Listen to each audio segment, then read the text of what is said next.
ഇന്ന് നമുക്ക് ഐഫോൺ 12 മിനിയുടെ ബാറ്ററി എങ്ങനെയാണ് റീപ്ലേസ് ചെയ്യുന്നതെന്ന് നോക്കാം. 78 ഹെൽത്തായിട്ട് വന്നതാണ്. ബാക്കപ്പ് തീരെ ഇല്ലെന്നാണ് പറഞ്ഞത്. നമ്മളിപ്പോൾ ബോട്ടം സ്ക്രൂ അഴിച്ച് ഡിവൈസ് ഓപ്പൺ ചെയ്തെടുക്കാം. ഇതാണ് 12 മിനിയുടെ ഉൾവശം. ഇതിൽ ഡിസ്പ്ലേക്കും ബാറ്ററിക്കും ആയിട്ട് രണ്ട് ഷീൽഡുണ്ട്. നമ്മൾ അത് റിമൂവ് ചെയ്ത് ബാറ്ററി കണക്ടർ റിമൂവ് ചെയ്ത് ഡിസ്പ്ലേ സെപ്പറേറ്റ് ചെയ്ത് വെക്കാം. അതിനുശേഷം നമുക്ക് ബാറ്ററി റിമൂവ് ചെയ്തെടുത്ത് പുതിയൊരു ബാറ്ററി ഇട്ട് ഡിവൈസ് ഒന്ന് ഓണാക്കി നോക്കാം. അതിന് മുമ്പ് നമുക്ക് JCയുടെ സ്ട്രിപ്പ് ഉപയോഗിച്ച് പുതിയ ഒറിജിനൽ ബാറ്ററിയുടെ ഹെൽത്ത് ഒന്ന് റീസെറ്റ് ചെയ്തെടുക്കാം. JCയുടെ തന്നെ ഒരു സ്ട്രിപ്പ് വരുന്നുണ്ട്. അത് ബാറ്ററി 11 മുതലുള്ള ഡിവൈസുകളുടെ ബാറ്ററി റീസെറ്റ് ചെയ്യാനായിട്ട് ഓരോരോ സ്ട്രിപ്പുണ്ട്.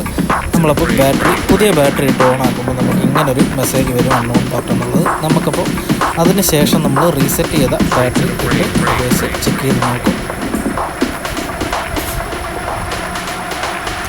ഹെൽത്ത് റീസെറ്റ് ആയി കഴിഞ്ഞാണ് നമ്മൾ സർവീസ് സ്റ്റാർട്ട് ചെയ്യുന്നത്. അതായത് പുതിയ ബാറ്ററി സെല്ലിലേക്ക് നമുക്ക് ഒറിജിനൽ BMS ബോർഡ് ഇൻസ്റ്റാൾ ചെയ്യേണ്ടതായിട്ടുണ്ട്.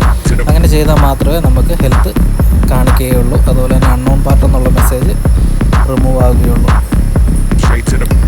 നമ്മൾ ഫസ്റ്റ് ഓണായി വരുമ്പം അൺനോൺ പാർട്ടായിരിക്കും. നമ്മൾ ഫസ്റ്റ് ഒന്നുകൂടെ റീസ്റ്റാർട്ട് ചെയ്ത് കഴിയുമ്പോൾ ഹെൽത്ത് റീസെറ്റ് ആകുന്നതാണ്. അതിനുശേഷം നമുക്ക് ശരിക്കുള്ള സർവീസിലേക്ക് സ്റ്റാർട്ട് ചെയ്യാം. അതിനായിട്ട് ബാറ്ററി രണ്ടും എടുത്തതിന് ശേഷം ഒറിജിനൽ ബാറ്ററിയുടെ BMS ബോർഡ് നമുക്ക് മാറാൻ പോകുന്ന ബാറ്ററി സെല്ലിലേക്ക് ഇൻസ്റ്റാൾ ചെയ്യണം. അതിനായിട്ട് നമുക്ക് ഡിസോൾവ് ചെയ്ത് മാറാൻ പോകുന്ന പുതിയ ബാറ്ററിയുടെ BMS ബോർഡ് റിമൂവ് ചെയ്ത് മാറ്റണം.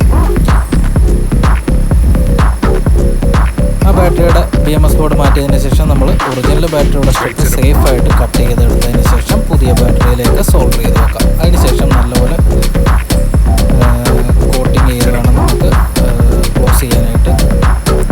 ലോ മെൽറ്റിംഗ് PPD നമുക്ക് ബാറ്ററി റിപ്പയറിങ്ങിനായിട്ട് തന്നെ വരുന്നുണ്ട്. അത് വേണം യൂസ് ചെയ്യാനായിട്ട്. ഓവർ ഹീറ്റ് ചെയ്യുന്ന കഴിഞ്ഞാൽ BMS ബോർഡ് ഡാമേജ് ആകും. പിന്നെ നമുക്ക് ഹെൽത്ത് റീസെറ്റ് ചെയ്യാനോ ഹെൽത്ത് ഷോ ആവുകയോ ചെയ്യില്ല. നമുക്ക് പ്രൊട്ടക്ഷൻ ടേപ്പ് ഉപയോഗിച്ച് BMS ബോർഡിനെ നല്ല രീതിക്ക് പ്രൊട്ടക്റ്റ് ചെയ്തതിന് ശേഷം ബാറ്ററി കോട്ടിങ് പ്രൊട്ടക്ഷൻ ടേപ്പ് ബാറ്ററിയുടെ തന്നെ വരുന്നുണ്ട്. അതുപയോഗിച്ച് ബാറ്ററി നമുക്ക് ഫുള്ള് സീൽ ചെയ്തതിന് ശേഷം ഡിവൈസിലിട്ട് ചെക്ക് ചെയ്ത് നോക്കാം. നമ്മുടെ ഹെൽത്ത് 100 തന്നെയാണ് കാണിക്കുന്നത്. നമുക്കിനി ഡിവൈസ് ക്ലോസ് ചെയ്തേക്കാം. അപ്പോൾ നമ്മൾ ഇപ്പോൾ കണ്ടത് 12 മിനിയുടെ ബാറ്ററി റീപ്ലേസ്മെൻ്റ് ആയിരുന്നു. 11 സീരീസ് മുതൽ മുന്നോട്ടുള്ള എല്ലാ സീരീസിലും നമുക്ക് ഇതുപോലെ JCയുടെ സ്ട്രിപ്പ് ഉപയോഗിച്ച് മാത്രമേ ബാറ്ററി റീസെറ്റ് ചെയ്യാൻ സാധിക്കുകയുള്ളൂ. നോർമലായിട്ട് നമുക്ക് ബാറ്ററി റീപ്ലേസ് ചെയ്യാൻ സാധിക്കില്ല. അപ്പം വീഡിയോ ഇഷ്ടപ്പെട്ട് കഴിഞ്ഞാൽ എല്ലാവരും ഒന്ന് സപ്പോർട്ട് ചെയ്യുക. നമുക്കപ്പം ഇതൊന്ന് ക്ലീൻ ചെയ്തതിന് ശേഷം ഇതിലൊരു സ്ക്രീൻ ഗാർഡും കൂടെ പൊട്ടിച്ച് വീഡിയോ അവസാനിപ്പിക്കും.